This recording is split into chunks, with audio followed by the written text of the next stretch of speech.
This is chapter 5 from The Giver by Lois, Lowry, published by Bantam Doubleday, Dell Books for Children of New York.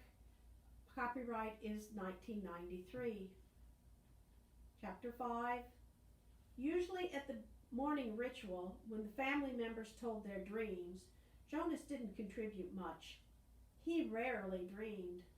Sometimes he awoke with such a feeling of fragments afloat in his sleep, but he couldn't seem to grasp them and put them together into something worthy of telling at the ritual. But this morning was different. He had dreamed very vividly the night before.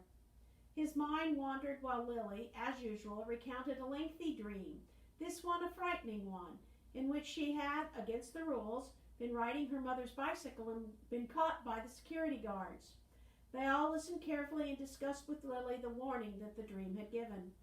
"Thank you for your dream, Lily," Jonas said the standard phrase automatically and tried to pay better attention while his mother told of a dream fragment, a disquieting scene where she had been chastised for a rule infraction she didn't understand. Together they agreed that it probably resulted from her feelings that she had reluctantly dealt punishment to the citizen who had broken the major rules a second time.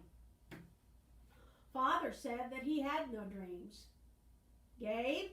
Father asked, looking down at the basket where the new child lay gurgling after his feeding, ready to be taken back to the nurturing center for the day. They all laughed. Dream-telling began with threes. If new children dreamed, no one knew. "Jonas?" Mother asked. They always asked, though they knew how rarely Jonas had a dream to tell. "I did dream last night," Jonas told them. He shifted in his chair, frowning. "Good," Father said. "Tell us." "Well, the details aren't clear, really," Jonas explained, trying to recreate the odd dream in his mind. "I think I was in the bathing house at the House of the Old." "Well, that's where you were yesterday," Father pointed out. Jonas nodded. "It wasn't really the same. There was a tub in the dream, but only one. And the real bathing room has rows and rows of them. But the room in the dream was warm and damp. I had taken off my tunic but hadn't put on the smock, so my chest was bare. I was perspiring because it was so warm, and Fiona was there the way she was yesterday." "Asher too?" Mother asked. Jonas shook his head. "No, it was only me and Fiona alone in the room, standing beside the tub. She was laughing, but I wasn't. I was almost a little angry at her in the dream because she wasn't taking me seriously." "Seriously about what?" Lily asked. Jonas looked at his plate. For some reason that he didn't understand, he felt slightly embarrassed. "I think I was trying to convince her she should get into the tub of water." He paused. He knew he had to tell it all, that it was not only all right, but necessary to tell all of a dream. So he forced himself to relate the part that made him uneasy. "I wanted her to take off her clothes and get into the tub," he explained quickly. "I wanted to bathe her. I had the sponge in my hand, but she wouldn't. She kept laughing and saying no." He looked up at his parents. "That's all," he said. "Can you describe the strongest feeling in your dream, son?" Father asked. Jonas thought about it. The details were murky and vague, but the feelings were clear, and it flooded him again now as he thought. "The wanting," he said. "I knew that she wouldn't, and I think I knew that she shouldn't, but I wanted it so terribly I could feel the wanting all through me." "Thank you for your dream, Jonas," Mother said after a moment, and she glanced at my father. "Lily," Father said, "it's time to leave for school. Will you walk beside me this morning and keep an eye on the new child's basket? We want to be certain he doesn't wiggle himself loose." Jonas began to rise to collect his school books. He thought it was surprising that they hadn't talked about his dream at length before the thank you. Perhaps they found it as confusing as he had. "Wait, Jonas," Mother said gently. "I'll write you an apology to your instructor, so you won't have to speak one for being late." He sank back down to his chair, puzzled. He waved to Father and Lily as they left their dwelling, carrying Gabe in his basket. He watched while Mother tidied the remains of the morning meal and placed the tray by the front door for the collection crew. Finally, she sat down beside him at the table. "Jonas," she said with a smile, "the feeling as you described as the wanting, it was your first stirrings. Father and I have been expecting it to happen to you. It happens to everyone. It happened to Father when he was your age, and it happened to me, and someday it'll happen to Lily. And very often," Mother added, "it begins with a dream." Stirrings.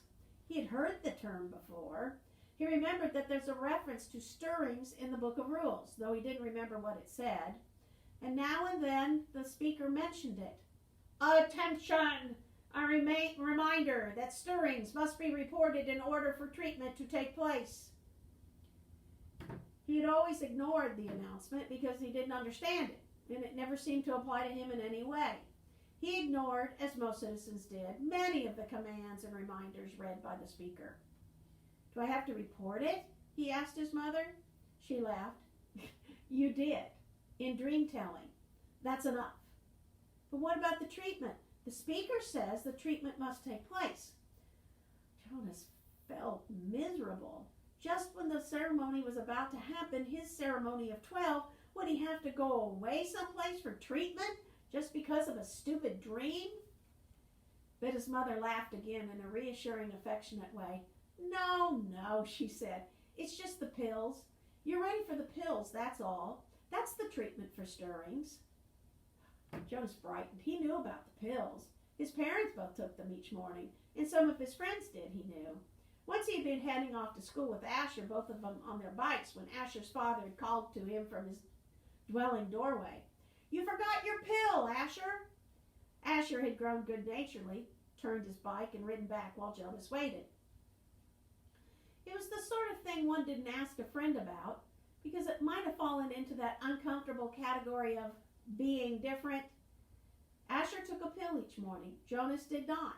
Always better, less rude, to talk about things that were the same. Now he swallowed the small pill that his mother handed him. "That's all?" he asked. "That's all," she replied, returning the bottle to the cupboard. "But you mustn't forget. I'll remind you for the first few weeks, but then you must do it on your own. If you forget, the stirrings will come back. The dreams of stirrings will come back. Sometimes the dosage must be adjusted." "Asher takes them," Jonas confided. His mother nodded, very unsurprised. "Many of your group mates probably do, the males at least, and they all will soon. Females too." "How long will I have to take them?" "Until you enter the house of the old," she explained. "All of your adult life. But it becomes routine after a while. You won't even pay much attention to it." She looked at her watch. "If you leave right now, you won't even be late for school. Hurry along. And thank you again, Jonas," she added as he went to the door, "for your dream." Pedaling rapidly down the path, Jonas felt oddly proud to have joined those who took the pills. For a moment, though, he remembered the dream again. The dream had felt pleasurable. Though the feelings were confused, he thought that he had liked the feelings that his mother had called stirrings. He remembered that upon waking, he wanted to feel the stirrings again. Then, in the same way that his own dwelling slipped behind him as he rounded a corner on his bicycle, the dream slipped away from his thoughts. Very briefly, a little guiltily, he tried to grasp it back. But the feelings had disappeared, and the stirrings were gone.